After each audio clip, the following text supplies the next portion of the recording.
ঈদ আসলে সবার জন্য আনন্দের হয় না। এই যে গরুগুলো দেখতেছেন, এগুলো আসলে আমাদের বাসার নিচে কোরবানি দেওয়ার জন্য নিয়ে আসছে।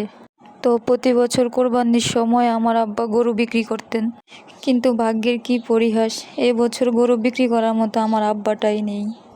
গত বছর কোরবানির ঈদে ক্যান্সারে আক্রান্ত হয়ে আমার আব্বা মারা যান। 2020 সালের 19 রমজানে আমাদের একমাত্র ভাই পানিতে পড়ে মারা যায়। তখন তার মাত্র 7 বছর বয়স ছিল। দুইটা ঈদে আমরা দুইজন প্রিয় ব্যক্তিকে হারিয়েছি। খুবই অল্প বয়সে আমার মা স্বামী সন্তান হারিয়েছেন। আমার আব্বা যেহেতু একজন কৃষক ছিলেন, তাই তিনি সবকিছুই চাষাবাদ করতেন, পাশাপাশি গরু ছাগল পালন করতেন। তো আমার আব্বার ক্যান্সার ধরা পড়ার পর আমরা ঢাকা ইবনে সিনা হসপিটালে আমার আব্বার চিকিৎসা নেই। 2টা কেমো দেওয়ার পরে আমার আব্বা মারা যান। গত বছর আমরা বাবা মেয়ে একসাথে ঈদ করেছি, কিন্তু কে জানতো ওইটাই যে শেষ ঈদ। ঈদের 2 দিন পরেই আমার আব্বা মারা যান।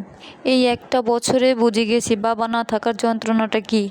আজ যদি বাবা বেঁচে থাকতেন, শত ব্যস্ততার মাঝেও একবার হলেও ফোন দিয়ে খোঁজ নিতেন আমার বাবা। সবশেষে একটা কথাই বলি, আল্লাহ যেন আমার বাবা ভাইকে জান্নাতবাসী করেন। এই যে এটা হচ্ছে আমার ভাই, কত সুন্দর ঘুমিয়ে আছে তাই না? আল্লাহ যেন ওই জান্নাতের পাখিটার উসিলায় আমাদের সবাইকে মাফ করে দেন।